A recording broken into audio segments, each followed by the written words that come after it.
სიმართლე გითხრათ, ცოტა დავიღალე სამოტივაციო PR ზღაპრებით იმის შესახებ, თუ როგორ დაიწყეს ადამიანებმა ბიზნესი 90-იანებში ნასესხები 100 ლარით, როგორ ბევრს შრომობდნენ და დღეს უკვე სხვებს ასწავლიან პროდუქტიულობას და სხვა მაღალ მატერიებზე საუბრობენ. რა თქმა უნდა, ასეთი ისტორიებიც საინტერესოა. თუმცა მე პირადად ამ ეტაპზე უფრო მეტად მაინტერესებს არა იდეალურად შეფუთული და გაპიწყინებული PR ფასადი, არამედ რეალურად self-made ადამიანები, რომლებმაც გაიარეს გზა მარცხებით, შეცდომებით და იმ ფასადით, რაც წარმატებას ნამდვილად მოჰყვება. იმიტომ რომ წარმატების ისტორიებზე მეტად გონია რომ ადამიანები სწორედ მარცხებით ვსწავლობთ. და კიდევ ერთი რამ მაინტერესებს. როგორ გამოიყურება ქართული ბიზნეს ეკოსისტემა იმ ადამიანის თვალით, რომელიც აქ არ დაბადებულა, მაგრამ აქ ავითარებს ბიზნესს. სიმართლე რომ ვთქვა, მე და ჩემს დღევანდელ სტუმარს ბიზნესის მართვაზე ხშირად რადიკალურად განსხვავებული ხედვები გვაქვს ხოლმე. და ზუსტად ამიტომ არ მინდა ეს დიალოგი გამოვიდეს ძალიან კომპლემენტარული და გაპრიალებული. ჩემი სტუმარია, ჩემი ბოსი და დიდი იმედი მაქვს, რომ ამ ეპიზოდის შემდეგ ისევ დასაქმებული ვიქნები. დღეს ვისაუბრებთ ქართულ ბიზნესზე, ექსპატის გადმოსახედიდან, ფაუნდერის ფსიქოლოგიაზე, ბიზნესის კულისებზე, გადაწვაზე და იმ საკითხებზე, რომლებზეც წარმატებული ადამიანები საჯაროდ თითქმის არასოდეს ლაპარაკობენ. ვფიქრობ, ეს საკმაოდ თამამი ექსპერიმენტია ჩემი მხრიდან და იმედი მაქვს თქვენთვისაც ისეთივე საინტერესო აღმოჩნდება, როგორც ჩემს გონებაში მაქვს წარმოდგენილი.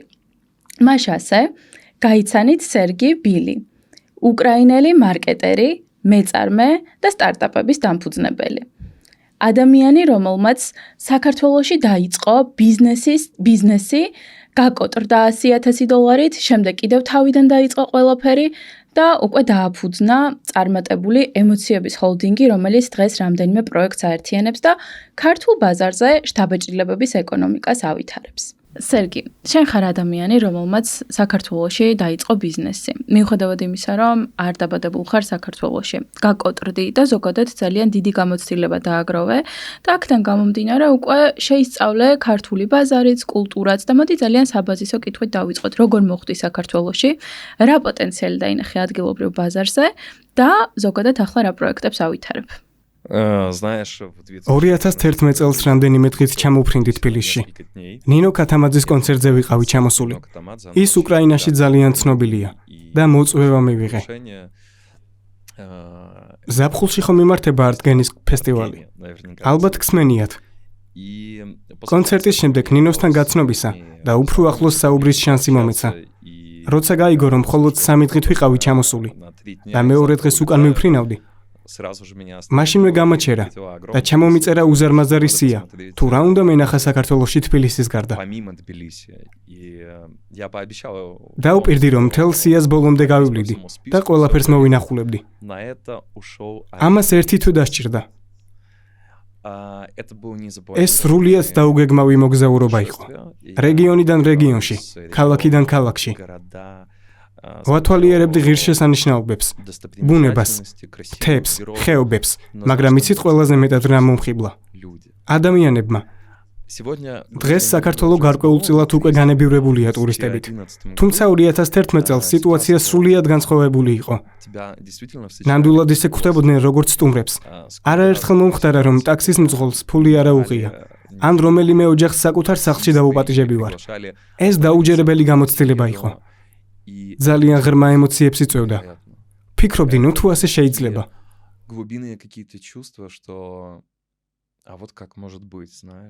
მახსოვს ჩემი მოგზაურობის ბოლოს, ქალაქი ბათუმი იყო.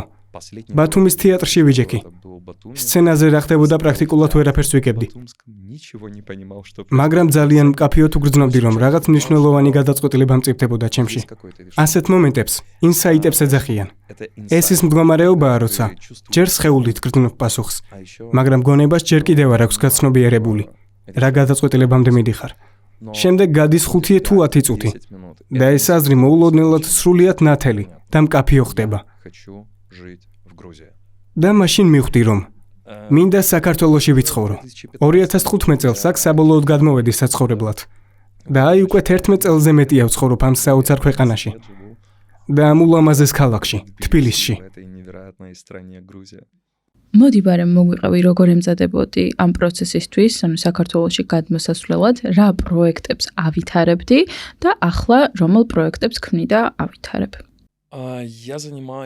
მე უკვე 20 წელია მარკეტინგში ვარ. უკრაინაში მქონდა სარეკლამო სააგენტო. მუშაობდი როგორც პოლიტიკურ პიარზე, ასევე სხვადასხვა კვლევით პროექტებზე. მაგრამ ერთ მომენტში გადავწყვიტე წარსულში დამეტოვებინა ჩემი ეს საქმიანობა. საქართველოსთვის სხვა იდეა მქონდა. ყავახანები ბორბლებზე. საქართველოში ყავის მოხმარება ძალიან მაღალია, დაახლოებით 90%-ით მეტი ვიდრე უკრაინაში. და მიუხედავად იმისა, რომ კავკასია ტრადიციულად უფრო ჩაის მოიხმარს, საქართველო რეალურად ერთ-ერთი ლიდერია ყავის მოხმარებით, ერთ სულ მოსახლეზე. მე შევქმენი მოძრავი ყავის სახლის პროექტი. ჯეზუეს ფორმის, თურქული ყავის ჭურჭლის სტილში. საკმაოდ ესთეტიკური და ვიზუალური საინტერესო კონცეფცია იყო, მაგრამ პრობლემა აღმოჩნდა ადმინისტრაციული სისტემა. კანონმდებლობა უფრო ნებართვაზეა ორიენტირებული, ხოლო რეგულაციები პრაქტიკულად აღარ არსებობს. ნორმები 1986 წლიდან არ განხილულა. ამ ყველაფრის გამო დაიწყო სამართლებრივი დავები, ჯერ შინაგან საქმეთა სამინისტროსთან, შემდეგ თბილისის მერიასთან. ორივე საქმე მოვიგე. სასამართლომ დაადგინა, რომ არანაირი კანონი არ დამირღვევია. ვქმნიდი სამუშაო ადგილებს, ვიხდიდი გადასახადებს და მუშაობდი ოფიციალურად. მაგრამ მიუხედავად იმისა, რომ ამ იურიდიული ჩიხის გამო, რომელიც დაახლოებით 1 წელს გაგრძელდა, პრაქტიკულად გავკოტრდი. ამის შემდეგ მომიწია საკუთარი თავის გადარჩენა და თავიდან ფეხზე წამოდგომა. შემდეგ იყო ტურისტული ბიზნესი. მერე ისევ დავბრუნდი დაქირავებულ სამუშაოზე. საერთაშორისო საკონდიტრო კომპანიაში დირექტორის პოზიციაზე. იქ კარგი შედეგებიც მივიღეთ. მოგებაზეც გავედით და Golden British ჯილდოს მივიღეთ. მაგრამ მაინც ვგრძნობდი, რომ გული საკუთარი ბიზნესისკენ მეკაჩებოდა და ასე საკმაოდ მოულოდნელად აღმოჩნდი სარესტორნო бизнесში. И начался интересный путь.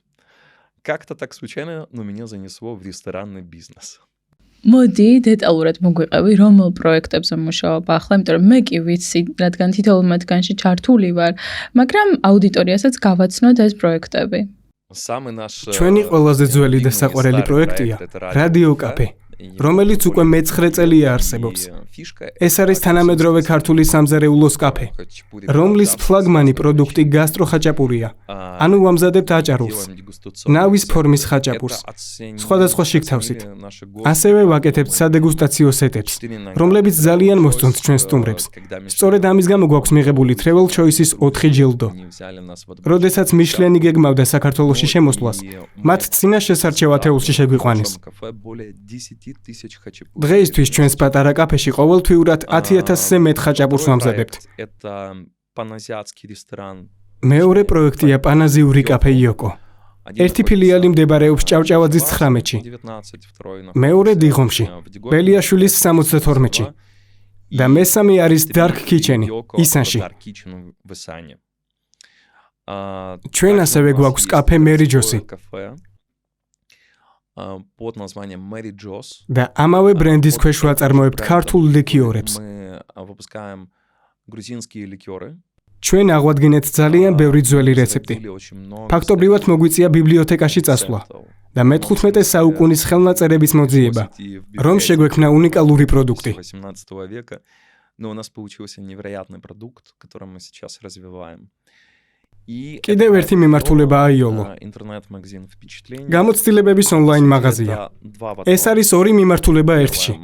პირველი საინფორმაციო პლატფორმა, სადაც ვაქვეყნებთ საქართველოში მიმდინარე ყველა კულტურულ ღონისძიებას, კინოჩვენებებს და ივენთებს სამენაზე.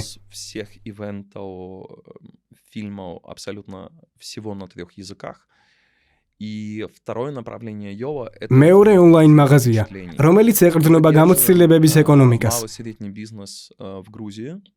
ჩვენ ვეხმარებით მცირე და საშუალო ბიზნესს. ვაერთიანებთ მომსახურების მომწოდებლებს ერთ პლატფორმაზე. უკვე დაახლოებით 200 პარტნიორი ყავს. მომხმარებელს შეუძლია შეიძინოს გამოცდილება როგორც საკუთარი თავისთვის, ისე საჩუქრად. მაგალითად, პარაშუტით ხტომა, პარაგლაიდინგი, სპა მასაჟი, შეფთან ვახშამი, კერამიკის ან ხატვის მასტერკლასი და სხვა.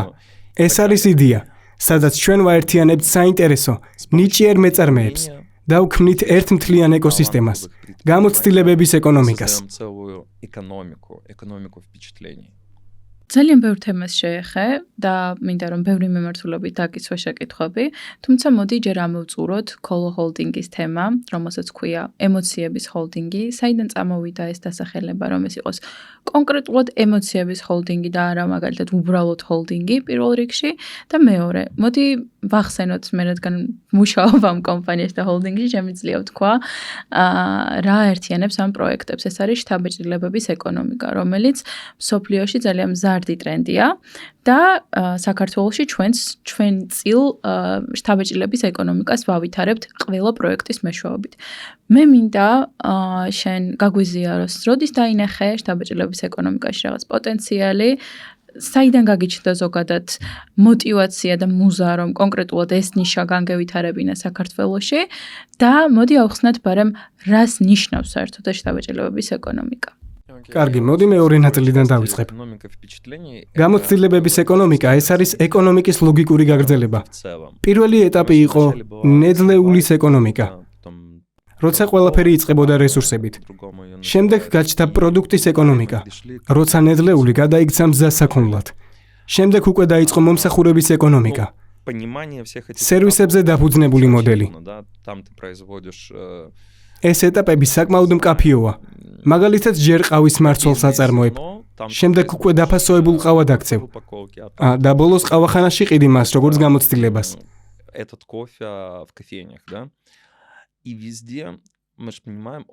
ამ პროცესში ყველაზე საინტერესო არის დამატებითი ღირებულება.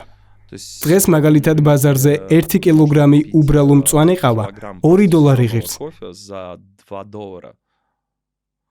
გადამუშავებული და შეფუთული კილოგრამი ყავის ფასი მაღაზიაში უკვე $15-20-ია. და ამ 1 კილოგრამიდან შეიძლება 100-ზე მეტი ფინჯანი ყავის გაკეთება. სადაც თითო ფინჯანი უკვე $2-ზე მეტია. მაგრამ დღეს მსოფლიო კიდევ უფრო შორს წავიდა გამოცდილების ეკონომიკისკენ. რაც ნიშნავს, რომ ახლა აღარ არის საუბარი მხოლოდ მომსახურებაზე, ან ადგილზე, სადაც მოდიხარ ამ ყავის დასალევად. აქ უკვე საუბარია ატმოსფეროზე, ემოციაზე, ბრენდთან ურთიერთობაზე, ემოციურ გამოცდილებაზე. ეს შესაძლებელია ასოცირდებოდეს ესთეტიკასთან, ამ პროცესში ინტეგრაციასთან. და ეს ის მომენტია, როდესაც მზად ხარ სადმე ვენეციის რომელიმე მოედანზე, ამ ყავაში 2 კი არა, არამედ $10 გადაიხადო. რადგან კონტექსტი ქმნის ღირებულებას. ან აეროპორტში მოგზაურობამდე იმ მომენტში, როცა ემოციური ფონი სრულიად განსხვავებულია და ფასი მხოლოდ პროდუქტი არ განსაზღვრავს. ასე რომ გამოცდილებების ეკონომიკა არის თანამედროვე ბიზნესის განვითარების ბუნებრივი ეტაპი. ის რაც დღეს უკვე ხდება, კონკურენტული უპირატესობა, USP. და შემდეგ მოდის მეხუთე დონე, ტრანსფორმაციული ეკონომიკა. და სიმართლე გითხრა, თითქოს ეს ერაც უკვე დავიწყებულია.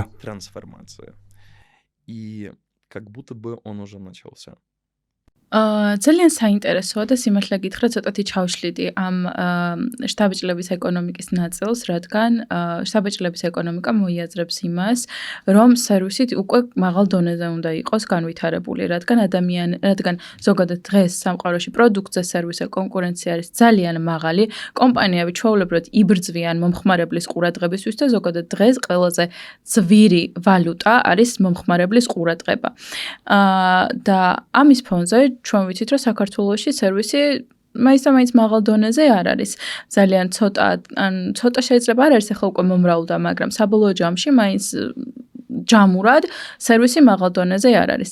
და ჩემი აზრით, ეს უფრო მეტად ართულებს შთაბეჭდილებების ეკონომიკის განვითარებას, იმიტომ რომ ერთი არის რომ რაღაც ემოციური ფაქტორი შეიძლება გქონდეს, ან კონექშენი, ესე რომ ვთქვათ, კონკრეტულ, არ ვიცი, პროდუქტთან, სერვისთან და ლოკაციასთან, მაგრამ თუ იქ ხდება ცუდი სერვისი, ან თუ პროდუქტი არის ცუდი, უკვე შთაბეჭდილებების ეკონომიკა ფიზიკურად ვეღარ გიშველეს, იმიტომ რომ მომხმარებელს მიაწოდო ცუდი სერვისი ან ცუდი პროდუქტი არის ბიზნესის კუთხით ამორალური, იმიტომ რომ მომხმარებელი მეორე შანსს თითქმის აღარ მოგცემს. და მოდი ამ კუთხითაც შეაფასე შენი უკვე ბიზნესმენის გამოცდილებიდან ეს მიმართულება. Ну, я могу обратиться к цифрам, потому что мы... აქ უკვე შემიძლია ციფრებს დავეყრდნო, რადგან ჩვენი პროექტებისთვის არაერთი კვლევა ჩაგვიტარებია. ბოლო კვლევა მაგალითად განხორციელდა ერთობლივად ევროპის რეკონსტრუქციისა და განვითარების ბანკთან. ეს იყო როგორც თვისობრივი კვლევები ინტერვიუების ფორმატში, ასევე ქართული ბაზრის ბენჩმარკინგი და საველე კვლევები. შენც მონაწილეობდი ამ პროცესში და მონაცემების დამუშავებაშიც გვეხმარებოდი. შეგვიძლია დარწმუნებით ვთქვა, რომ თუ მაგალითად რესტორნების ბიზნესზე ვისაუბრებთ, როგორც მომსახურების ეკონომიკის ერთ-ერთ ყველაზე თვალსაჩინო სფეროზე. რესპონდენტების 52%-მა განაცხადა, რომ რესტორანში პირველ რიგში დროის სასიამოვნოდ გასატარებლად დადეს. ანუ ზუსტად ისე, როგორც ადამიანს შეუძლია წავიდეს პარკში, კინოში, ან სხვა გასართობ სივრცეში. სხვა სიტყვებით, ეს უკვე თავისუფალი დროის გატარების ფორმაა. რა თქმა უნდა, ჩვენ ასევე ვიკვლევთ, რა ფაქტორები ახდენს გავლენას კონკრეტული დაწესებულების არჩევანზე. ბიზნეს მოდელებიდან გამომდინარე, ზოგ შემთხვევაში ეს პირველი მნიშვნელოვანი ფაქტორი იყო. ზოგ შემთხვევაში მეორე, მაგრამ თითქმის ყოველთვის ძალიან მაღალი წილით ფიგურირებდა ორი რამ: სერვისი და ატმოსფერო. საინტერესოა, რომ ცადეთ ეს ორი კომპონენტი ცალ-ცალკე შეგვეფასებინა. თუმცა რესპონდენტები მათ პრაქტიკულად ერთ მთლიანობად აღიქვამენ. მათთვის მნიშვნელობა არ აქვს მხოლოდ მომსახურების ხარისხს, არამედ მთლიან გამოცდილებას, რომელსაც ბრენდთან ურთიერთობისას იღებენ. სწორედ ამიტომ შემიძლია ვთქვა, რომ ბოლო წლების განმავლობაში საქართველოში, განსაკუთრებით კი თბილისში, სერვისის ხარისხი მნიშვნელოვნად განვითარდა. ხოლო ცუდი სერვისების საკითხი იმ ბიზნესებს დავუტოვოთ, რომლებიც ჯერ კიდევ ვერ ახერხებენ პროცესების გამართვას. რადგან დღევანდელი მაღალი კონკურენციის პირობებში, თუ ბიზნესი მომხმარელის გამოცდილებასა და მომსახურების ხარისხზე ყურადღებას არ გაამახვილებს, ადრე თუ გვიან გაკოტრდება.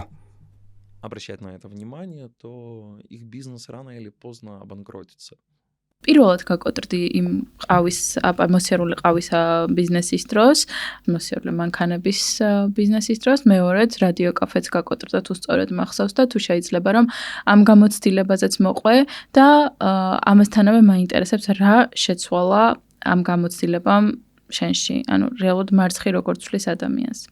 Да, действительно, у нас была очень... დიახ, ნამდვილად ძალიან საინტერესო კონცეფცია ჰქონდა.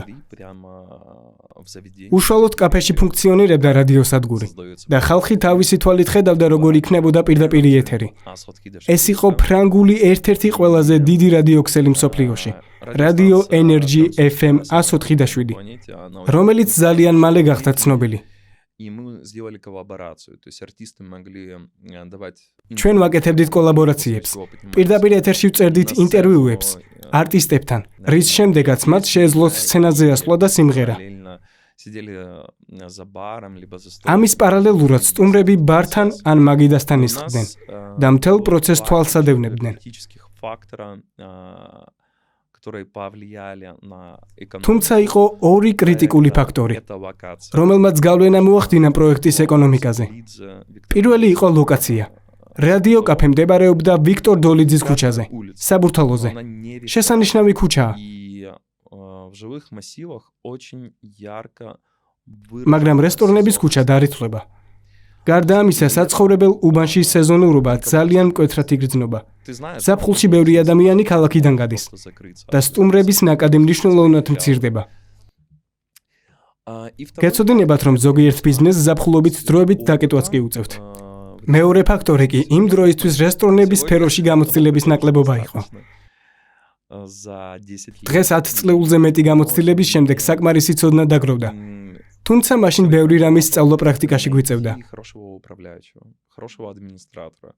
მუდმივად ვეძებდით კარგ მმართველებს, ადმინისტრატორებსა და მენეჯერებს, რომლებიც პროცესის გამართვაში დაგვეხმარებოდნენ. ამ 10 წლის განმავლობაში ბევრი ძლიერი მენეჯერი შემხვდა. მაგრამ ერთ დასკვნამდე მივედი. არ არსებობს სუპერგმირი, რომელიც მოვა და შენს ბიზნესს გადაარჩენს. რა თქმა უნდა, ეს ყველაფერი გავლენას ახდენს შენს აზროვნებაზე. იწყებ ყველა საკითხში ჩაღრმავებას, დეტალების კვლევას და ფაქტობრივად გამომძიებელი ხდები. ჩემი აზრით, სარესტორნო ბიზნესი ერთ-ერთი ყველაზე რთული სფეროა. მაგალითად, დისტრიბუციაზე რომ ვისაუბროთ, გვჭირდება ლოჯისტიკა, ფინანსური კონტროლი, ბუღალტერია და ამის გარდა ბევრ საკითხზე არ გვაქვს საფიქრალი. მაგრამ რესტორანში თითქმის ყველაფრის ცოდნა გჭირდება. უნდა გესმოდეს სერვისი, გაყიდვები, ფსიქოლოგია, პროდუქტის მარაგების მართვა, ფინანსები და ადამიანური რესურსები. ერთდროულად ფაქტობრივად რამდენიმე როლის შესრულება გიწევს. ამიტომ ჩემი რჩევა მათთვის, ვინც რესტორნის გახსნაზე ფიქრობს, არის ის, რომ ძალიან კარგად დაფიქრდნენ, ნამდვილად სურთ თუ არა ამ გზის გავლა. ეს ბიზნესი შეიძლება ძალიან რთული აღმოჩნდეს. ბიზნესის წარმატებაზე გავლენას მრავალი გარე ფაქტორი ახდენს.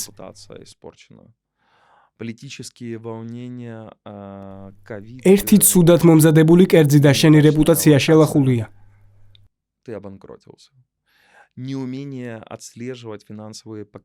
პოლიტიკური არეულობა, კოვიდი, ცუდი ადგილმდებარეობა და გაკოტრებული ხარ.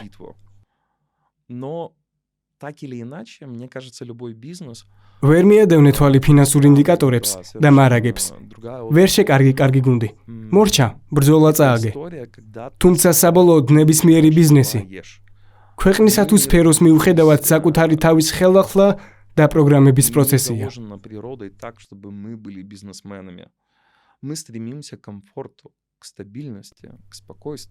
ჩვენ ბიზნესმენებად არ ვიბადებით.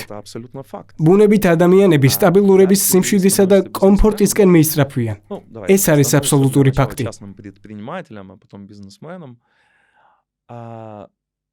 და როდესაც მეწარმე ხდები, ხშირად ეგუები იმ ფაქტს, რომ შედეგები გვიან დგება.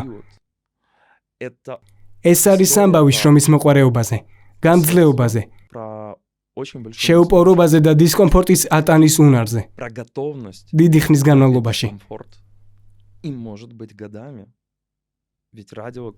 მაგალითად, რადიო კაფე, რომელიც ახლა ხან ახსენე, მოგებაზე მხოლოდ მე-4 წელს გავიდა. ასე რომ თუ ნამდვილად მზად ხარ, რომ გარკვეული პერიოდის განმავლობაში რთულ პირობებში იმუშაო, გაურკვევლობას და დისკომფორტს შეეგუო, მაშინ კეთილი იყოს შენი მობრძანება მეწარმეთა ამ ცოტა შეშლილ კლუბში. No pain, no gain. No money, no honey. მაგრამ ერთი შეხედვით გარეთვალისთვის ახლა ცოტა უცნაური მოსასმენია, იმიტომ რომ საქართველოში ყველაზე მეტად რაც მუშაობს არის ზუსტად გასტრობიზნესები, ჰორეკა სექტორი, რომელიც არასოდეს არ იძირება, მათ შორის კოვიდის დროსაც სარესტორნო ბიზნესი არათუ ჩაიძირა, რა ვიცი, დელივერი პლატფორმებმა, რა ვიცი, ახალი სიცოცხლე მისცეს ყველას, მათ შორის საკუთარ თავებსაც. და მოდი, ანუ ძალიან საინტერესო მოსასმენია პირველ რიგში ეს და თან მინდა რომ გააზიარო შენი. მე ვიცი უბრალოდ ეს გამოცდილება თან რაღაც ნაწილი კარგად არ მახსოვს და კოვიდის დროს როგორ გადაარჩინე რადიო კაფე, გადაარჩინეთ შენ და მეორე მფლობელი ვინც არის ბატონი მამუკა, რომელსაც არ უყვარს გამოჩენა. ერთად როგორ ალაგებდით, რადგან პერსონალი არ ყავდათ იმ მომენტში და ზოგადად რა ანტიკრიზისული გადაწყვეტილებები მიიღეთ მაგ პერიოდშიც, რომ ბიზნესი გადარჩენილიყო. იცით, კოვიდი ნამდვილად არ ყოფილა ერთადერთი შოკი, რომელიც წლების განმავლობაში მოხდა. თქვა ბოლო 6 წლის განმავლობაში. ბევრი ბიზნესი ძალიან არის დამოკიდებული ტურიზმზე. მაგალითად, ჰორეკა. სექტორი, რომელიც ტურისტებზე მუშაობს. ქალაქის ცენტრში და ტურისტულ მარშრუტებზე დიდი ხანია ზარალდება. ამის მიზეზი ხან გარე ფაქტორებია, მათ შორის ომი და ტურისტებს ეშინიათ აქ ჩამოსვლა და მოგზაურობა. ხან COVID-19-ით გამოწვეული შეზღუდვები, პოლიტიკური არეულობა, სამოქალაქო არეულობა და ასე შემდეგ. დიახ. ეს არის უზარმაზარი გარე ფაქტორი, რომელიც გავლენას ახდენს ბიზნესის მდგრადობაზე. COVID-ის პერიოდი ძალიან რთული იყო. საქართველოში რესტორნების დაახლოებით 76% დაიხურა. იმისთვის, რომ ბიზნესი გადაგვერჩინა და გუნდი შეგვენარჩუნებინა, ბევრი სხვადასხვა პროექტი წამოვიწყეთ. მაგალითად, იყო პერიოდი, როდესაც ყველა მაღაზია დახურეს. სასურსათოებისა და აფთიაქების გარდა. მაშინ სააღდგომო პასკებს ვაწყობდით და ვყიდდით. ლოჯისტიკის დაწყებამდე ერთი ღამით ადრე ხელისუფლებამ კერძო ავტომობილებით გადაადგილება აკრძალა. და მიუხედავად ამისა არ გავჩერებულ ვართ. და პასკები ფეხით დაგვქონდა. ვიქირავეთ ველოსიპედისტებით და საბოლოოდ 370-ივე მისამართზე მივიტანეთ შეკვეთა. მე როგორც მახსოვს, მარტო დადიოდი ხო? ფეხით. არა, თავად არ ვატარებდი პროდუქტს. კოორდინატორი ვიყავი და ვპოულობდი ადამიანებს. ვაწყობდი პროცესებს, გზავნიდი შეკვეთას. ყველა კლიენტი რეკავდა. და გვეკითხებოდა ხომ ნამდვილად მივუტანდით შეკვეთას. ერთი შეხედვით 400 მისამართზე მიტანა თითქოს მარტივი ჩანს. მაგრამ როდესაც ქალაქში გადაადგილება შეზღუდულია და კომენდანტის საათია, ყველაფერი ბევრად რთულდება. ხანდახან 3.5 კილომეტრს გავდიოდი ფეხით. სახლამდე თუ 9 საათის შემდეგ ქუჩაში ვრჩებოდი და კომენდანტის საათის დროს კანონს ვარღვევდი.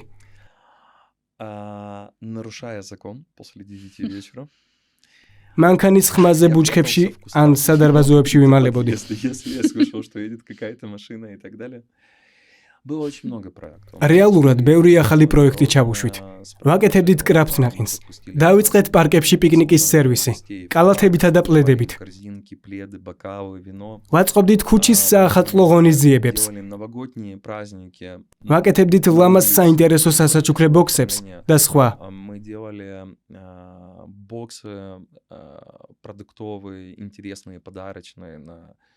არც კი მახსოვს, როდის ვაკეთებდით. გამახსენდა, ახალ წელს და 1000-ობით ბოქსი გავყიდეთ. საბოლოო ჯამში გუნდის თითქმის სრულიად შენარჩუნება შევძელი, ხოლო 2 თანამშრომელი დავკარგე. ისინიც იმიტომ რომ წავიდნენ.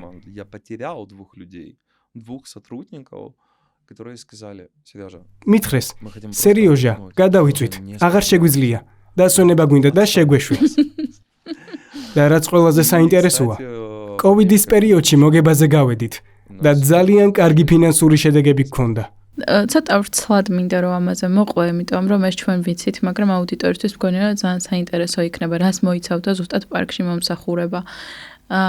ცოტა ვრცლად. ან ინტერვიუსთვის ძალიან კარგად მოემზადა. ყველაფერი იცი. ისეთი რაღაცეებიც, რაზეც წლებია არც კი მიფიქრია. რადიო კაფე ლეონიძის პარკის წინ მდებარეობს, ათონელზე. COVID-ის პერიოდში ადამიანები ძირითადად პარკებში იკრიბებოდნენ. ხვდებოდნენ ერთმანეთს და დროს იქატარებდნენ. დახურულ სივრცეში ყოფნა აკრძალული იყო. ამიტომ ყველაფერი გადმოვიდა ღია სივრცეში. ჩვენი მდებარეობა ერთ-ერთი ყველაზე ცენტრალურია. ათონელისა და რუსთაველის გამზირის შორის. შესაბამისად ყოველდღიურად ასობით და ალბათ 1000-ობით ადამიანი იკრიბებოდა პარკში სუფთა ჰაერზე. ყველა მოდიოდა კაფეში რომ რაღაც წაეღო. ღვინო, ლუდი, კოქტეილი ან მცირე წასახემსებელი. და ჩვენც დავფიქრდით, რატომ უნდა ისხდნენ ადამიანები უბრალოდ სკამზე, ერთჯერადი ჭიქით, როცა შეიძლება ისხდნენ მწვანე ბალახზე, პლედებზე, ლამაზ ჭიქებში სვამდნენ ღვინოს და კოქტეილს. ეს ხომ უფრო ლამაზი გამოცდილებაა. ის პატარა სიხარული, რომელიც ასე გვაკლდა მაშინ, როცა ყველაფერი შეზღუდული იყო. და არ ვიცოდით რა მოხდებოდა ხვალ. ასეთ არასტაბილურობაში ძალიან მნიშვნელოვანია არ ჩაიკეტოს ფოტოებში. ან წარსულის ნოსტალგიაში. არამედ იცხოვრო აწმყოში. სწორედ ეს არის გამოცდილების ეკონომიკა. როცა უბრალოდ კი არ სვამღვინოს, ერთჯერადი ჭიქიდან. არამედ იღებ ემოციას და სიამოვნებას. ეს არ ყოფილა ისეთი მომენტი, რომ ჩვენ ეს სერვისი ეკონომიკურად გვაწყობდა. არა, პირიქით.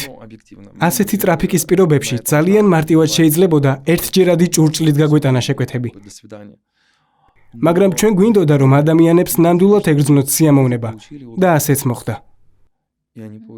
საინტერესო არის ზოგადად და იმდენად მრავალფეროვანი პროექტები გვაქვს, იმიტომ ვიცახი რომ მე თვითონ ვარ ჩართული ამ პროექტებში.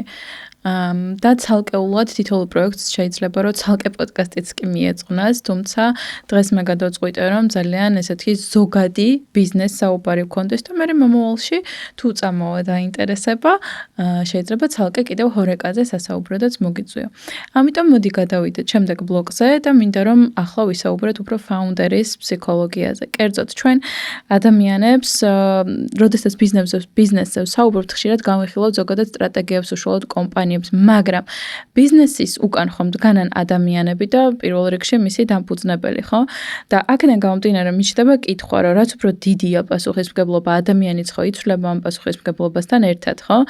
და არსებობს ესეთი ინსაიტი, რომ ანუ პასუხისმგებლობა, გავლენა, ფული ადამიანს ცვლის. და ისმის კითხვა, შეიძლება თუ არა, რომ CEO, ანუ ვინც არის დამფუძნებელი, დირექტორი, ასე რომ ვთქვათ, აღმასრულებელი, დარჩეს კარგ ადამიანად და თან იყოს კარგი მმართველი. ასეც უნდა იყოს და ამისკენ უნდა ვისწრაფოდეთ. იცი, მე მაქვს ჩემი დევიზი. არა მხოლოდ ჩემთვის. და არა ვიღაცისთვის. არამედ ყველასთან და ყველასთვის. მე ამ პროექტებს არ ვაკეთებ ჩემი ეგოს დასაკმაყოფილებლად. და არც რომელიმე კონკრეტული ადამიანისთვის. მე ამას ვაკეთებ დიდ გუნდთან ერთად და ძალიან ბევრი ჩვენი სტუმრისთვის.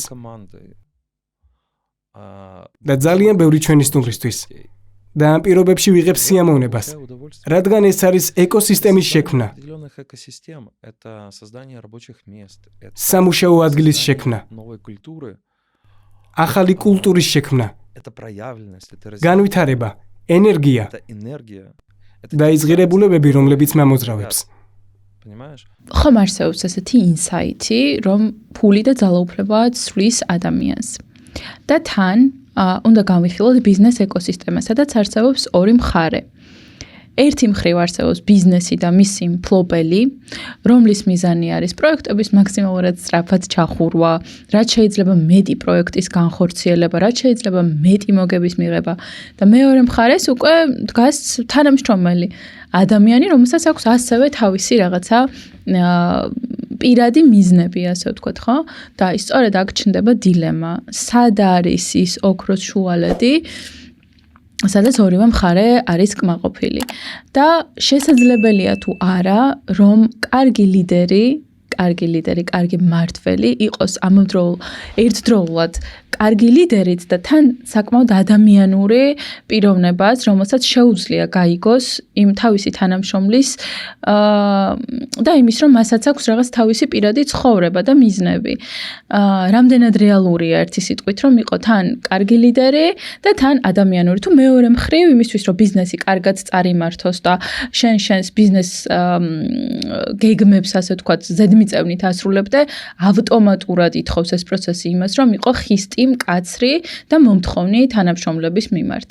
Ну, это действительно дилемма. ჩემი აზრით ეს დილემა რეალურია და მნიშვნელოვანია ბალანსი ერთდროულად ადამიანობასა და ბიზნესის ინტერესების შენარჩუნება. И придерживаться интересов бизнеса. У меня есть девиз ჩემი პრინციპია არა ჩემთვის და არა ვიღაცისთვის, არამედ ყველასთვის. მე არ ვქმნი პროექტებს მხოლოდ საკუთარი ეგოსთვის. არც კონკრეტული ადამიანისთვის.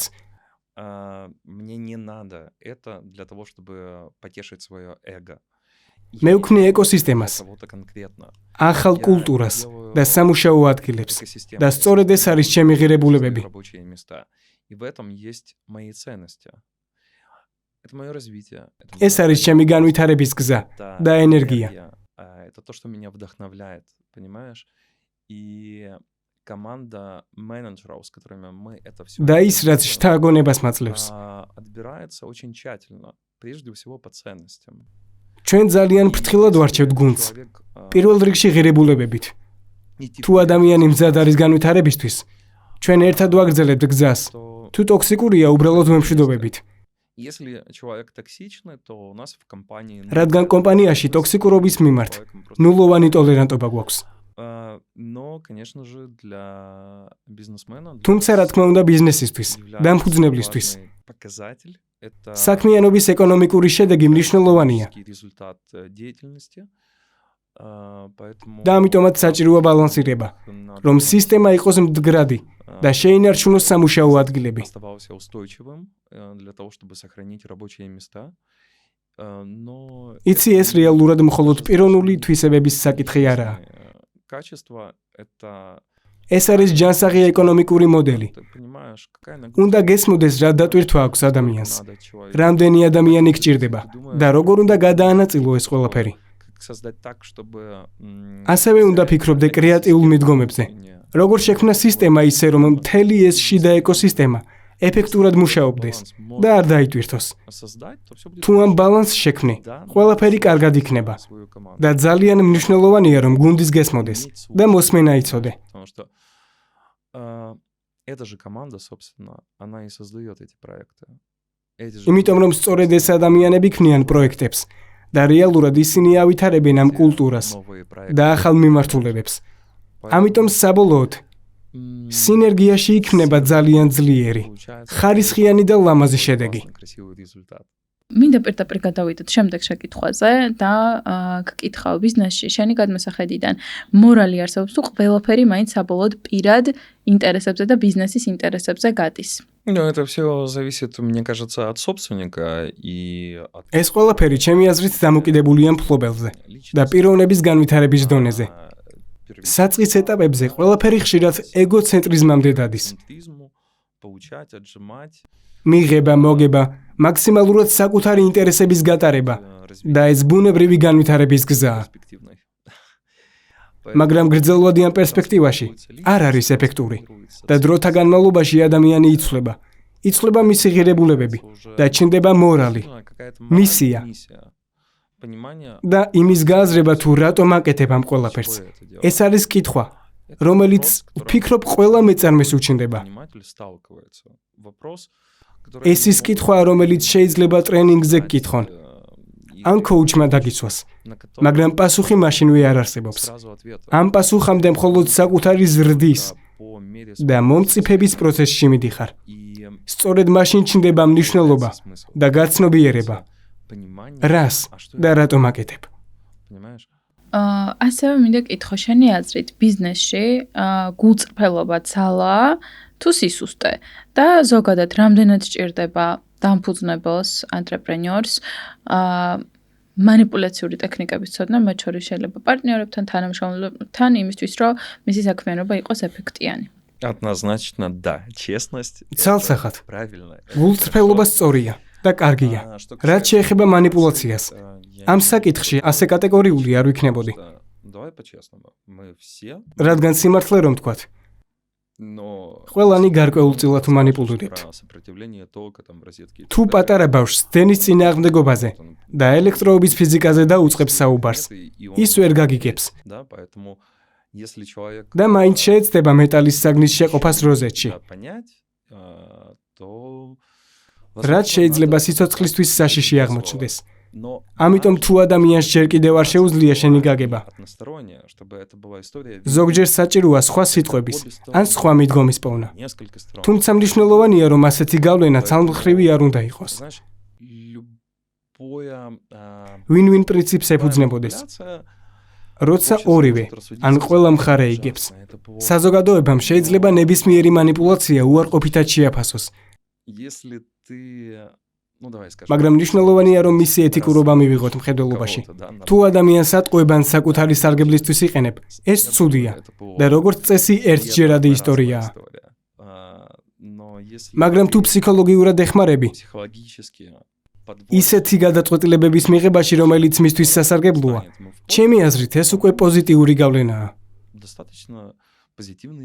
სხვათა შორის, ჩემი პირველი პოდკასტის ეპიზოდი იყო ზუსტად манипуляციურ ტექნიკებზე, მათ შორის მოლაპარაკების პროცესში და ვისაც არ გინახავთ, შეგიძლიათ დაუბრუნდეთ მაგ ეპიზოდს, იმიტომ რომ ჩემთვის ერთ-ერთი საყვარელი თემა არის მოლაპარაკებების და манипуляციური ტექნიკები და სხვათა შორის ზოგიერთი რაღაცა სერგისგანაც ვისწავლე და ძალიან წარმატებით ვიყენებ. Серьезно? მართლა? Yes. ანუ შენ ფიქრობ, რომ ზოგჯერ შეიძლება და საჭიროც კი არის манипуляция. И нужно манипулировать. ხო, მაგრამ манипуляция ძალიან ძიმე სიტყვაა და ადამიანებში ავტომატურად ნეგატიურ ასოციაციას იწვევს. манипуляция ყოველთვის არ არის ნეგატიური კონტექსტის, იმიტომ რომ გააჩნია სიტუაციას და გააჩნია როგორ იყენებ და ამავდროულად ასევე გააჩნია, რა თქმა უნდა, ორივე მხარეს ვინ დგას და საჭიროა ყოველთვის რაღაც თვითგამვითარება და შესწავლა ახალი თუნდაც ამ ტექნიკების, რომ როგორც მინიმუმ თავი დაიცვა და არ იყო манипуляციის მსხვერპლი. ან არსებობენ საერთოდ ადამიანები, ვისაც მოსწონთ, როდესაც არიან манипуლირებადი, ამიტომ ყველაფერს ძალიან გააჩნია ჩემი აზრით. ეს უკვე კარკმანის სამკუთხედია და მთელი ეს ფსიქოლოგიური თამაშები არა. ყველაფერი კარგად არის აღწერილი. არსებობენ ადამიანები, რომლებსაც მსგავსი მიდგომები სჭირდებათ. თუმცა კარგია, რომ ჩვენს გუნდში ასეთი ადამიანები არ არიან. ალბათ, იდეალური თანამშრომლები არ არსებობენ, ბიზნესის მფლობელები კი არა და ალბათ იდეალური ბოსები არ არსებობენ თანამშრომლებისთვის, ზუსტად ისევე, როგორც ანუ ხელმძღვანელებისთვის არ არსებობენ იდეალური თანამშრომლები, იმიტომ რომ არსებობს რაღაცა ინტერესი და კონფლიქტი. ერთ ყოველთვის გონია, რომ მეც აკეთებს და ნაკლებს უხდიან, მეორე მხარეს გონია, რომ თანამშრომელი არასრულფასოვნად მუშაობს და აქედან გამომდინარე, ისმის ჩდება კითხვა, სად არის ის რეალური ოქროს კომპრომისი, სადაც ორივე მხარე კმაყოფილი და ბალანსში და არსებობს თუ არა ესეთი კომპრომისი, თუ უბრალოდ ეს მითია, რომელსაც HR ლიტერატურაში გვასწავლიან ხოლმე. შენ როგორ ფიქრობ? ვეთანხმები, რომ ბიზნესში ხშირად არ არსებობს მკაფიო გაგება იმისა, თუ რას ელოდები თანამშრომლისგან და როგორ იზომება მისი ეფექტურობა. თუ არ არის ზუსტად დაწერილი მოვალეობები, რეგლამენტები და შეფასების კრიტერიუმები, კონფლიქტი გარდაუვალია.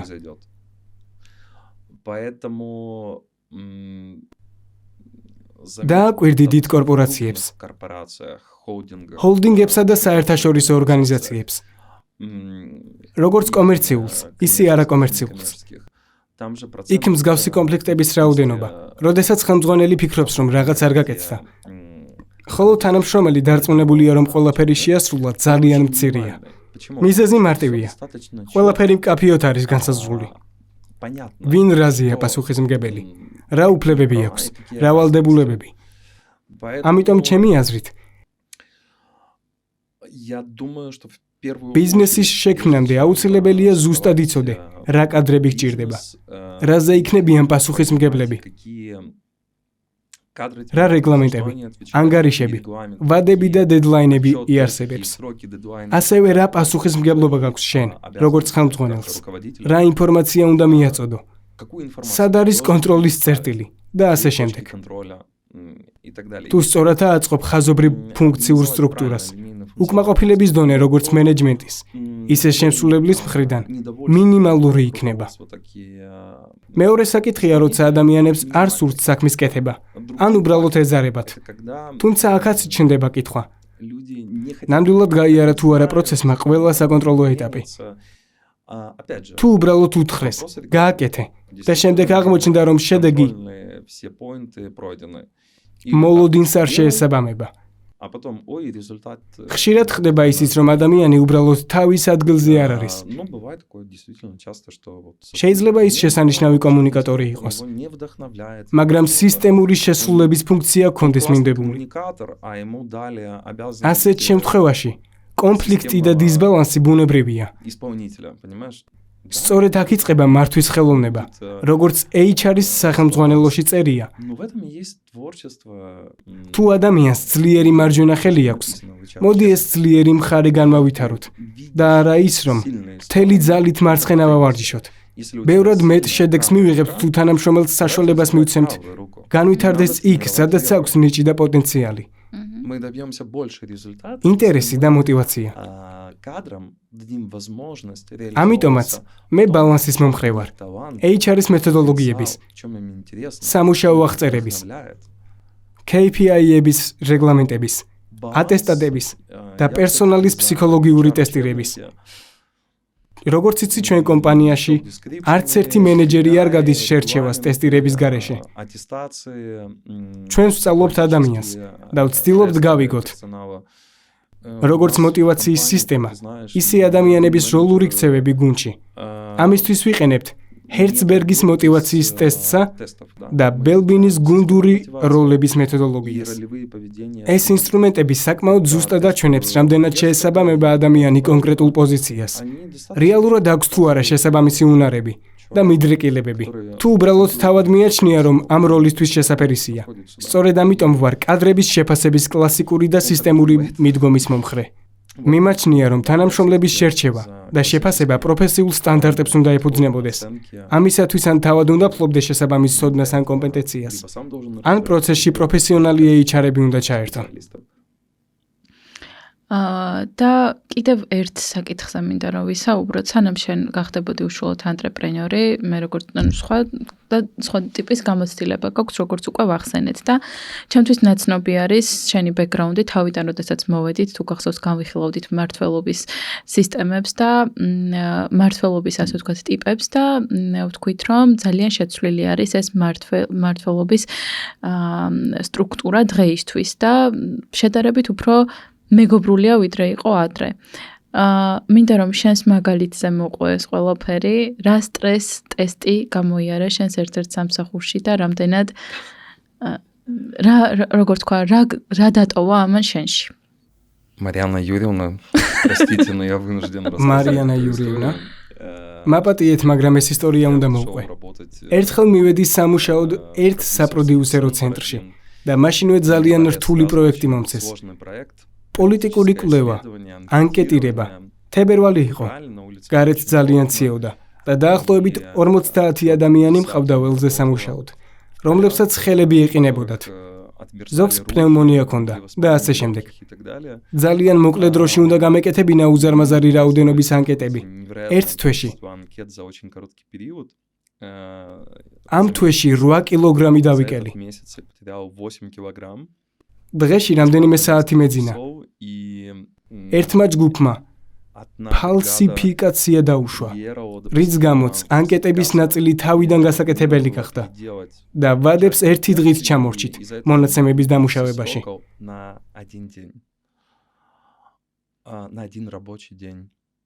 დილით 8 საათზე დამიბარეს კაბინეტში და პირველის ნახევრამდე უბრალოდ მიყვიროდნენ. ცდილობდი ყველაფერი ამეხსნა და კონსტრუქციულ დიალოგში გადამეყვანა, მაგრამ არაფერი გამოდიოდა. იქვე წყლის ჭიქაიდო და ხელმძღვანელმა ეს წყალის სახეში შემასხა.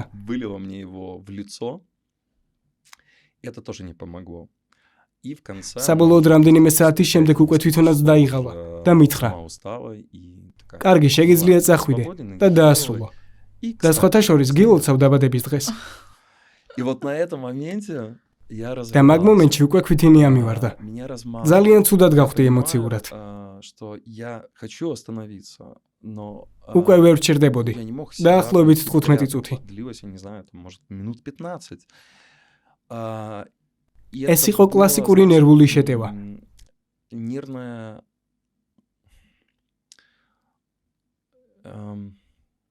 Нервный срыв, да? Классический нервный срыв. როგორც აღმოჩნდა მთელმა გუნდმა. 16 ადამიანმა იცოდა, რომ მე სტაჟიორი ვიყავი. და ეს იყო ჩემი სტრეს ტესტი. მათ არ ჰქონდათ უფლება დამხმარებოდნენ. Им нельзя было меня поддержать морально или делом каким-то. რადგან ამოწმებდნენ, გაუძლებდით თუ არა ზეწოლას. როგორც აღმოჩნდა, სტრესს კარგად უნკლავდები. და ამიტომ ამიყვანეს კიდეც სამსახურში.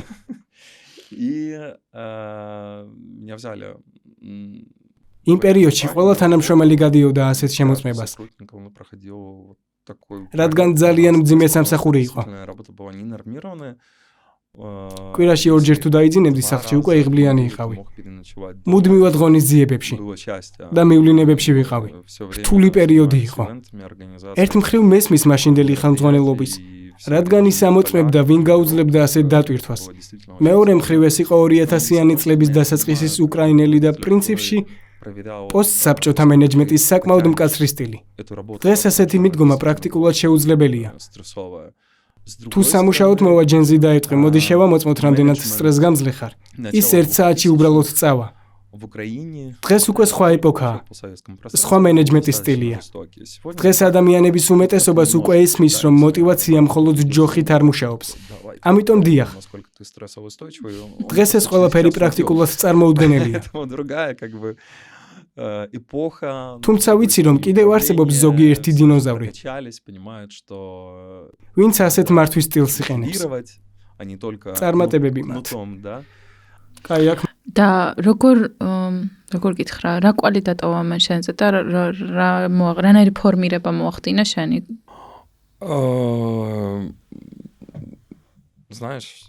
ვუყურებ ახლა წყლის ჭიქას. და მახსენდება არა ის შემთხვევა, როცა ის წყალის სახეში შემასხეს, არამედ ჩემი ერთი მეგობრის ისტორია, რომელიც წყლის გაწმენდაზე მუშაობს და ოფისებში თუ სახლებში გაწმენდილი წყალი მიაქვს. ერთხელ მან თქვა, წყალი წნევით იწმინდება. მიუხედავად იმისა, რომ მინდა ეს იდეა ცოტათი ეჭქვეშ დავაყენო და მგონია, რომ ადამიანიც ასეა. წნეხის ქვეშ ფორმირდება და იცვლება. ვესაუბრე მეგობარს, გადავხედე საკუთარ გამოცდილებას და ვხედავ, რომ ლოტოს პოზიციაში და მშვიდ მედიტაციურ მდგომარეობაში რეალური ზრდა თითქმის არავის ქონია. ადამიანები მაინც გადიან გარკვეულ კრიზისებს, რომლებსაც ისინი ახალ ეტაპზე გადაყავთ. თითქოს სპირალის გარშემო წრეზე მოძრაობ. მაგრამ აქ მთავარი რაც რჩება არის ის, რომ რამდენად ეკოლოგიური იყო ეს პროცესი. ჩემი აზრით არ იყო ეკოლოგიური. სხვა გზების გამოყენებაც შეიძლებოდა.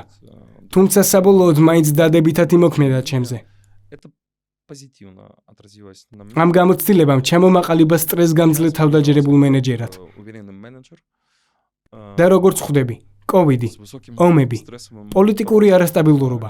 ეს ყველაფერი მუდმივად ცვალებადია და ასეთ გარემოში ძალიან მნიშვნელოვანია შინაგანი ბალანსი და საკუთარ თავზე დაყრდნობა, რადგან დღეს ყველაფერი კარგად არის. ხვალ კი შეიძლება თავიდან მოგიწიოს ყველაფრის დაწყება. მაგრამ როცა გაქვს ეს შინაგანი საყრდენი საკუთარ თავში, ყველაფერი გამოდის. ძალიან საინტერესო არის ჩემი აზრით ამ გამოცდილების გაზიარება და ასევე მინდა რომ გაგვეზიარო ახლა რა დამოკიდებულება გაქვს მარცხთან, როგორ და სტრესულ სიტუაციებს როგორ ხვდები.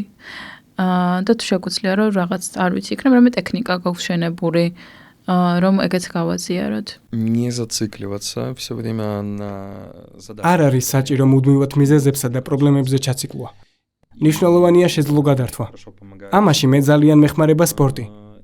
რადგან არა გონებით, არამედ ფიზიკურად ვერთები პროცესში. ასევე ძალიან მნიშვნელოვანია იცოდე ის ენერგიის წყაროები, რომლებიც გავსებს. შესაძლებელია ეს იყოს ხმამაღალი მუსიკის ჩართვა და რთული კერძის მომზადება სამზარეულოში. შეიძლება იყოს სხვა კულტურაში წასვლა, მაგალითად აზიაში ან აფრიკაში. უბრალოდ გადართვა სხვა სამყაროს აღქმაზე. ან უბრალოდ ქალაქიდან გასვლა და ტყეში გასეირნება. ყველას თავისი არხები აქვს. ასე ვთქვათ ლიფტები, რომლებიც ენერგიის წყარომდე გწევენ. მე ვიცი ჩემები რომლებია. და ვცდილობ ბალანსი დავიჭირო იმ ყველაფერს შორის, რაც გარედან მოდის, რასაც ვეძახით წარმატებას, ფინანსები, განვითარება და სხვა. მე ამაზე უარს არ ვამბობ. ესეც ძალიან მნიშვნელოვანია. მაგრამ არსებობს მეორე ნაწილიც, როცა უბრალოდ ხარ თავისუფალი, მხიარული, იღებ სიამოვნებას ცხოვრებისგან. შეიძლება ნაკლებად ეფექტურიც იყო. ბავშვივით იქცეოდე. იცინი, ცეკვავ, თამაშობ, მაგრამ ცოცხალი ხარ. ხანდახან ბალანსი ირღვევა. ხან ერთ მხარეს, ხან მეორე. და სწორედ აქ არის მთავარი ხელოვნება, ბალანსის დაჭერა, სიამოვნების მიღება ცხოვრებიდან. მიზნების მიღწევა, შთაგონება და შემდეგ ამ ყველაფრის გადატანა პროექტებში და გუნდის შთაგონებაც.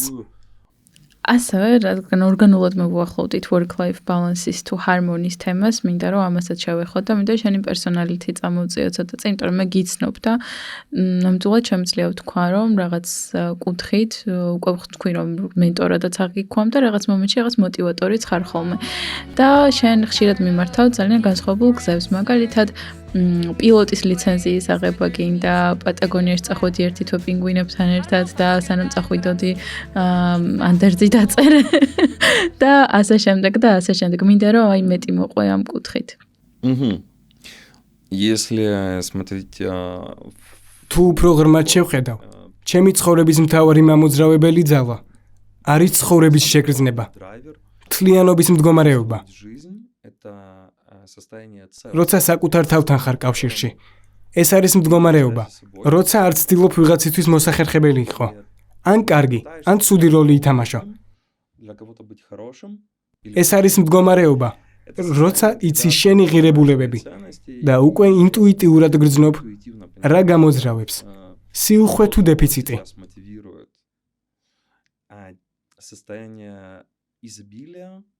და ეს მთლიანობის შეგრძნება ჩემთვის თითქოს მაგიური მდგომარეობაა. როცა ყველაფერი თავისთავად იწყებს დალაგებას, საჭირო ადამიანები დროულად ჩნდებიან.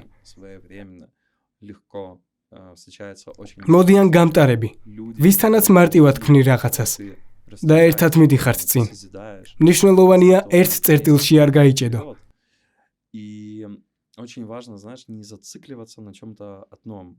მე უბრალოდ ვერ ვიცხოვრებდი ისე რომ არ მემუშავა. ჩემთვის ეს ძალიან მნიშვნელოვანია. მუშაობა მაძლიერებს და მავსებს. ზოგჯერ შეიძლება სახლში უბრუნდებოდე ემოციების გარეშე. სიჩუმეში დაღლილი.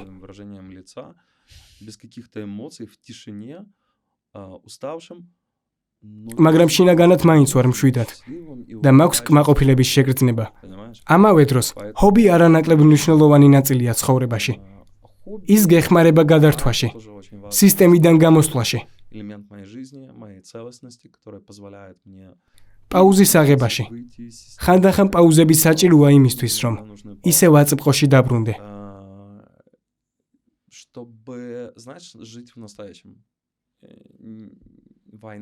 ახლა უკრაინაში მიმდინარე ომის ფონზე ბევრი ადამიანი სხვადასხვანაირად უყურებს ცხოვრებას. ნაკლებად აჭიანურებს მერესთვის. და უფრო მეტად ცდილობს იცხოვროს ახლა. და ეს ალბათ სწორიცაა.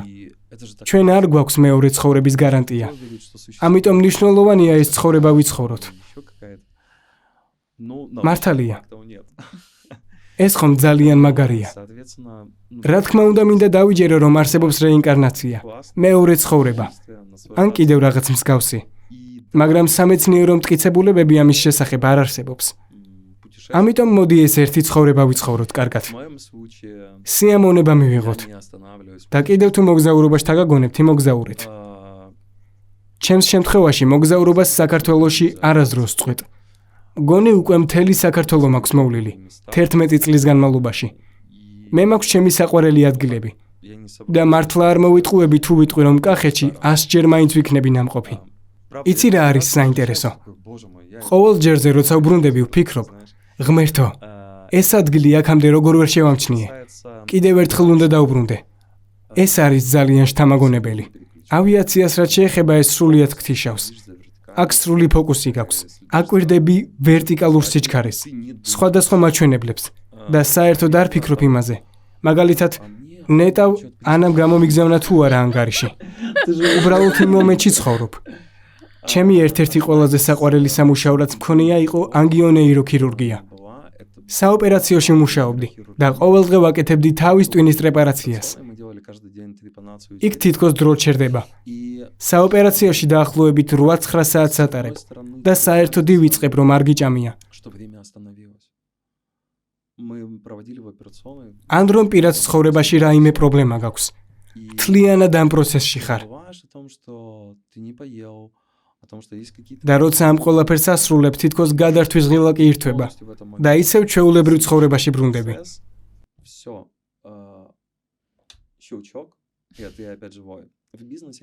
ბიზნესში კი ასე არ ხდება. იქ გაქვს 50 საქმე, რომელიც ყოველთვის გადაიწევს.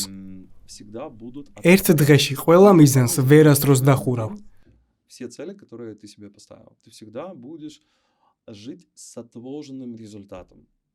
ყოველთვის დარჩება გადადებული შედეგი და ამას უნდა შეეგუო. შესაძლოა ვიღაცისთვის იდეალური იქნებოდა, იყოს კარგი მცხოვრებელი. მაგალითად, ჩემი მეგობარი კარინა, საოცარი ადამიანი, რომელიც თავისი საქმით ცხოვრობს, ქმნის სილამაზეს. მოთხოვნადია საერთაშორისო დონეზეც კი. ის ამ სფეროში რეალიზდა. შედეგი აქვს აქ და ახლა. და ის იღებს სიამოვნებას იმით, რასაც აკეთებს. ამიტომ ძალიან მნიშვნელოვანია იყოს საკუთარ თავთან კავშირში. გააკეთო პაუზა.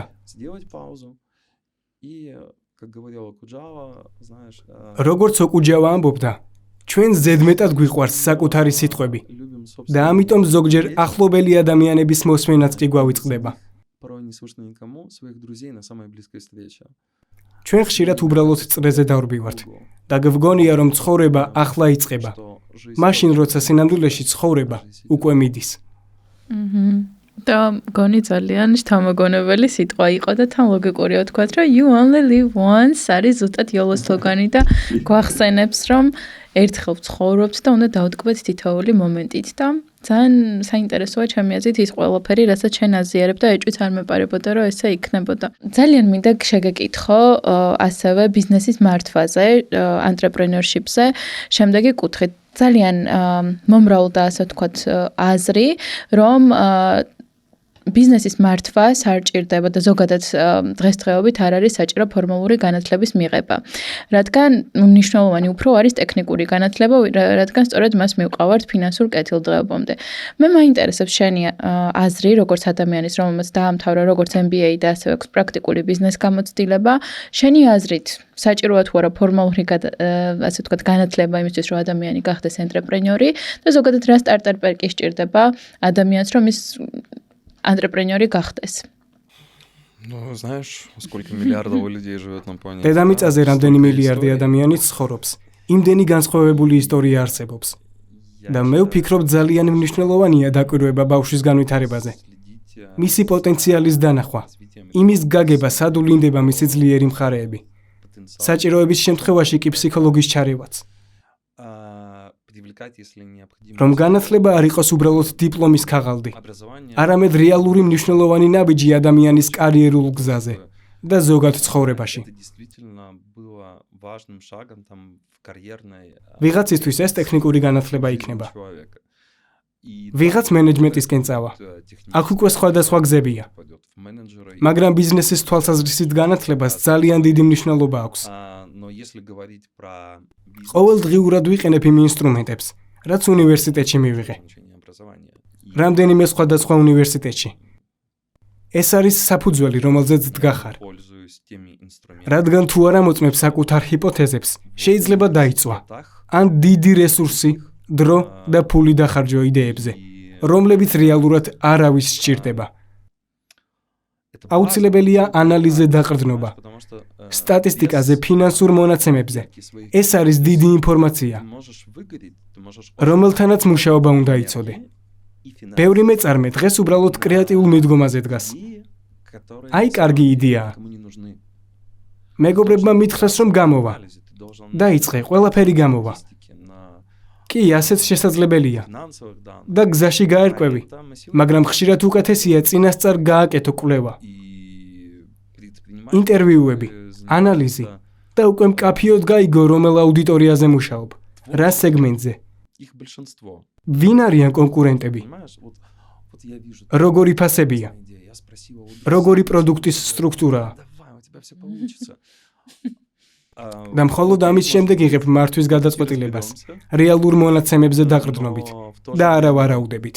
კარგი და ერთი კითხვაც ამ მიმართულებით არის ძალიან ბევრი ადამიანი, რომელიც იცახის, რომ მინდა რაღაც ბიზნესი დავიწყო, რაღაც იდეა მინდა, მაგრამ აი ვერ ვიფიქრებ რა. მეც მქონია ცხოვრების რაღაც ეტაპზე ესეთი ასე ვთქვათ აზრები და ამის პარალელურად არსებობენ ადამიანები, რომლებსაც აი იდეაზე აქვთ, თავარი არის რაღაც ადამიანური რესურსი ეყოთ, ხო?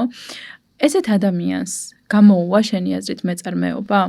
აქ მნიშვნელოვანია ეტაპობრივობა. თუ გადაწყვიტე, რომ მეწარმე გახდე, მაშინ საკუთარ თავზე იღებ პასუხისმგებლობას. უკვე აღარავინ იქნება ის ადამიანი, ვინც შენს ნაცვლად პრობლემას გადაჭრის და ძალიან ბევრი ფაქტორია, რომელიც უნდა შეაფასო. იმ შემთხვევას რაც შეეხება, როცა გინდა რაღაც ბიზნესის დაწყება, მაგრამ ჯერ არ იცი რა მიმართულებით. თუ შენის სახის გამომეტყველებით ვიმსჯელებთ, ასეთ ადამიანს დიდი ალბათობით ვერაფერი გამოუვა. მაგრამ ადამიანი, რომელიც მოტივირებულია, რომელსაც ენერგია აქვს და ჯერ არასდროს ყოფილა მეწარმე, მას რა თქმა უნდა ცოტა მეტი შანსი აქვს. ხოლო ადამიანი, რომელიც მანამდე კომპანიაში მუშაობდა, გახდა ძლიერი სპეციალისტი, ესმის ბაზრის კონიუნქტურა, აქვს კონტაქტები, იცის გაყიდვების არხები თავის სეგმენტში და გარკვეული კავშირებიც აქვს, მას კიდევ უფრო მეტი შანსი აქვს წარმატების. და ადამიანი, რომელიც უკვე დაიწვა, ადგა, გაიაზრა ყველაფერი, შეცვალა თავისი შინაგანი მოდელი და ისწავლა ბალანსი, მას კიდევ უფრო მეტი შანსი აქვს. ამიტომ ასე ზოგადად თქვა, რომ ყველას ერთნაირი შანსი აქვს, ან არ აქვს, არასწორია. ჩვენ არ დავიბადეთ მეწარმეებად. ჩვენ ამ გზამდე მივდივართ და მთავარი კითხვა აქ არის არა ვის რა შანსი აქვს, არამედ რამდენად მზად არის ადამიანი ამ გზისთვის. კი და ალბათ ჩემი აზრით ერთი ნაწილიც უნდა დავამატოთ, რომ ანტრეპრენორი ავტომატურად არ ნიშნავს რაღაც პრივილეგირებულ კასტას. არ არის აუცილებელი, რომ ყველა იყოს მეწარმე, ვიღაცა შეუნდა იყოს მენეჯერი, ვიღაცა უნდა იყოს ფრონტზე შემსრულებელი და ასე შემდეგ. ეს არის ჩემი აზრი, რა ვიცი, შენც თუ დამეთანხმები. ეს სტერეოტიპია. და შესაძლოა საკმაოდ მავნებელიც იყოს. რადგან შესაძლებელია ძალიან კარგი მცხოვრებელი იყო, როგორც კარინა. გამოიმუშავო კარგი ფული. განვითარდე და თან სიამოვნებაც მიიღო. ან შეიძლება იყო ის გიჟი ადამიანი, რომელიც არასტაბილურ რეჟიმში მუშაობს, რაღაცას ქმნის და ისიც იღებს სიამოვნებას. ხვდები? მე გულწრფელად მჯერა, რომ თითოეულ ადამიანს დაბადებიდან აქვს თავისი მისია და პოტენციალი. და აქ ძალიან მნიშვნელოვანია საკუთარ თავთან კავშირში ყოფნა. მაგრამ ამ ცნობიერ და არაცნობიერ ნაწილებს შორის არის თითქოს შრე, სტერეოტიპები და შიშები, რომლებიც გვმართავს. სოციალური ქსელები ამისთვის ძალიან კარგი მაგალითია. იქ ჩვენ ვხედავთ გადარჩენილის ეფექტს. მხოლოდ სუპერწარმატებულ ადამიანებს, რომლებიც ყვებიან ყველაფერი როგორ კარგად გამოუვიდათ და როგორი საოცარი შედეგი აქვს. ჩვენ ვიღებთ მათ შთაგონებას და ვფიქრობთ, მეც გავხდები კარგი მეწარმე. მაგრამ სინამდვილეში შესაძლებელია, რომ ეს სურვილი არ გამომდინარეობდეს შენი რეალური პოტენციალისგან. იმით, რაც შენში ბუნებრივად არის ჩაშენებული, არამედ უბრალოდ იმით, რაც სადღაც მოისმინე და საკუთარ თავზე მოიდგე. და ეს არასწორი გზაა. ის ხშირად მტკივნეულ შედეგებამდე მიდის. შეიძლება არა მაშინვე, არამედ თუნდაც წლების შემდეგ. ამიტომ ძალიან მნიშვნელოვანია, რომ მუდმივად იყოს საკუთარ თავთან კავშირში. კარგი და პრინციპში მივედით ფინალურ ბლიცამდე. მე როგორც წესი ვეკითხები ხოლმე ჩემს სტუმრებს ფინალურ ბლიც კითხვებს უსვამ ხოლმე. მედია შენცაც საინტერესო იქნებოდა. მოდი პირველით დავიწყოთ. თუ არსებობს ასეთი წიგნი, რომელმაც შენი მაინდსეტი შეცვალა და ხომ არ დაუტოვებდი ამ წიგნს აუდიტორიას? სხვათა შორის კი, ბოლო წიგნი, რომელიც უბრალოდ ფილოსოფიისა და ცხოვრების კონცენტრაციაა. არის ჩოპრა, გზა ჯადოქრისა. 20 სულიერი პრაქტიკა. პატარა წიგნია, დაახლოებით 200 გვერდიანი. და მისი კითხვა ძალიან ფრთხილად არის საჭირო. უნდა დატკბე მისით. ეს არ არის წიგნი, რომელსაც სწრაფად გადაიკითხავ ერთ დღეში. მე ორი მისვლა მქონდა. პირველად შუამდე გავქაჩე და შემდეგ მივატოვე კითხვა. ახლა ხან კი ბოლომდე და ძალიან ემოციურად წავიკითხე. ტირილითაც კი. ყველა მთავარი აზრი ტელეფონში ჩავიწერე. ეს უბრალოდ კვინტესენციაა. მნიშვნელობების ნამდვილი კონცენტრაცია. დიდ რეკომენდაციას უწევ. სუპერ. ამოვანათებთ აქ. შენი აზრით რომელი არის მთავარი უნარჩვევა, რომელიც ადამიანს მომავალი 10 წლის განმავლობაში უნდა ჰქონდეს, ან თუნდაც 5 წლის განმავლობაში? პროფესიულ ჭრილში? ეს რთული კითხვაა. ვფიქრობ ძალიან მნიშვნელოვანია ისწავლო აწმყოში ცხოვრება. ახლა ძალიან არასტაბილური ეპოქაა. ბევრი ომია მსოფლიოში. ბევრი ტრანსფორმაცია ხდება. და ძალიან მნიშვნელოვანია ამ მომენტში ცხოვრება. რომ დარჩე ცოცხალ ადამიანად. თუ ბალანსს არ დაიცავ აწმყოში ყოფნაზე, ძალიან მარტივად შეიძლება გაფრინდე გაურკვეველ მომავალში. შფოთვებში. იმაში, რაც ჯერ არ მომხდარა. ჩვენ გარშემო კი ძალიან ბევრი გაურკვევლობაა. ეს ფაქტია. თვლი თუ არა თავს წარმატებულად და რა დაკარგე, ამ პირიქით რა შეიძინე ამ წარმატების გზაზე? თუ ამას აღვიქვამთ როგორც ცხოვრების სხვადასხვა ასპექტებისა და ღირებულებების ერთობლიობას, მაშინ დიახ. მე საკუთარ თავს წარმატებულად მივიჩნევ. მე არ ვთამაშობ ვიღაცის როლს. და საკმაოდ მთლიან, ჰოლისტურ ადამიანად ვგრძნობ თავს. მაგრამ ვფიქრობ, ეს არის საკითხი, რომელთანაც თითოეული ადამიანი უნდა მივიდეს თავის დროზე. ეს არის ისტორია, სადაც უნდა იყო უბრალოდ საკუთარი თავი. კარგი თუ ცუდი, ამას მნიშვნელობა არ აქვს. უნდა დარჩე საკუთარ თავთან. საჭიროა საკუთარი თავის გაცნობა, საკუთარი თავის შესახებ რთული სიმართლის დანახვა. და აუცილებელია ამ ჩრდილოვანი მხარეების მიღება და საბოლოოდ მათი შეყვარებაც კი. და შემდეგ უკვე მათი მართვის სწავლა. როდესაც ამას აკეთებ, მაშინ იწყებ ნამდვილად ცხოვრების შეგრძნებას. როცა უბრალოდ ცოცხალი ხარ და წინ მიდიხარ. დიახ, მე თავს ბედნიერ ადამიანად მივიჩნევ. სიტყვა წარმატებული ჩემთვის ძალიან შეზღუდულია. რა გაძლევს შთაგონებას? შეიძლება უცნაურად ჟღერდეს. მაგრამ ეს თამაგონებს მთლიანობის მდგომარეობა.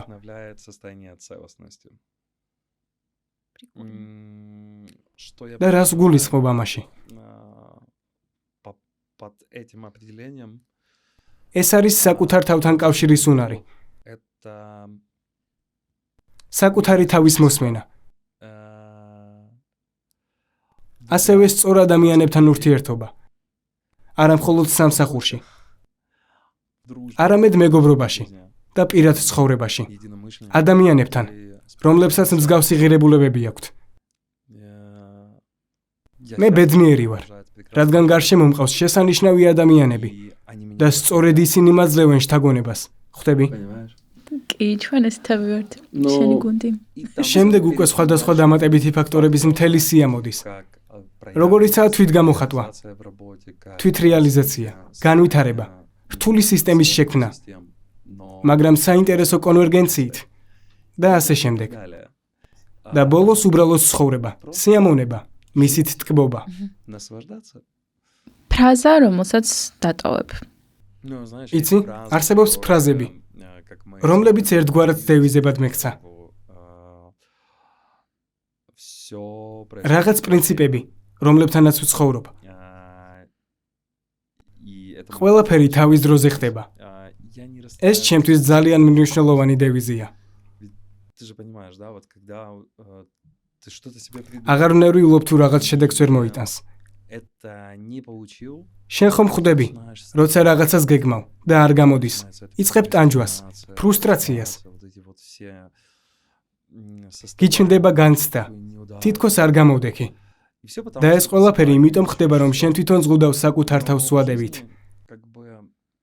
მაგრამ ცხოვრებაში ყველაფერი უფრო საინტერესოდ ვითარდება. ამიტომ ეს მარტივი ფრაზა. ყველაფერი თავის დროზე ხდება მაწყნარებს. თუ ახლა არ გამოვიდა, გამოვა ხვალ. ან უკეთესადაც გამოვა. ეს ნდობის მდგომარეობაა. განსხვავებით შფოთვებისგან. როცა ინდობი ცხოვრებას, ღმერთს, სამყაროს, უმაღლეს ძალას, ალლას, ბუდას, ვისაც გინდა. მაშინ ყველაფერი უფრო მარტივად და მსუბუქად შემოდის შენს ცხოვრებაში. თუ ახლა დაფიქრდები შენს ცხოვრებაში ყველაზე მნიშვნელოვან ცვლილებებზე, არ ვინც ახლა გვისმენს, მიხვდებით, რომ ისინი ყოველთვის შემთხვევით მოხდა. ეს გაუცნობიერებელი კანონზომიერება იყო. შემთხვევით შეხვედრა, შემთხვევითი სამსახური, შემთხვევითი შესაძლებლობა. თუმცა ასევე მნიშვნელოვანია, რომ იმ მომენტში კონკრეტული შინაგანი მდგომარეობაც იყოს. ეს ცვლილებები, რომლებიც რეალურად გვიცვლის ცხოვრებას, არ მოდის მხოლოდ კონტროლითა და ზედმეტი ძალის ხმებით. ისინი მოდის მოდუნებით, დობით. თითქოს პარაშუტის გარეშე დაფრინავ, მაგრამ მაინც ენდობი პროცესს. და სწორედ მაშინ იწყება რეალური ცვლილება უკეთესობისკენ. და ბოლო შეკითხვა. რა უფრო მნიშვნელოვანია, მიზანი თუ საბოლოო შედეგი? საბოლოო მიზანი ყველასთვის განსაზღვრულია. რა თქმა უნდა, ძალიან მნიშვნელოვანია აწმყოში ცხოვრება და იმით თკბობა, რაც ახლა გაქვს. იყოს სიუხვის მდგომარეობაში, ანუ პროცესში ყოფნა. ანუ ესე იგი პროცესია შენთვის მნიშვნელოვანი. მოდი ვიყოთ სამურაები. ძალიან დიდი მადლობა, რომ ჩემთან იყავი და ძალიან ვფიქრობ, რომ ძალიან საინტერესო საუბარი გამოდგა, რა ვიცი, იმედი მაქვს და დანარჩენს იმედია აუდიტორია გაგვეზიარებს კომენტარებში, რამდენად საინტერესო იყო თქვენთვის სერგის მოსმენა. პირადად ჩემთვის, როგორც გარეთვალით, როდესაც ვცდილობდი შემეხედა ამ ყველაფრისთვის, ვფიქრობდი, რომ ძალიან საინტერესო იქნებოდა ეს საუბარი და მით უმეტეს ძალიან ბევრი კითხვა იყო ინსაითებზე დაფუძნებული, რომელიც საზოგადოებაში აქვს გარკვეულ, ასე ვთქვათ, ჯგუფებს, ადამიანებს, რაღაც აწუხებთ კითხვის დონეზე აქვს და ასე შემდეგ. გამიხარდება თუ გამიზიარებთ თქვენს აზრს, მით უმეტეს ესეთი კამბექი მაქვს, როგორც იქნა. მადლობა, სერგი, კლასნი.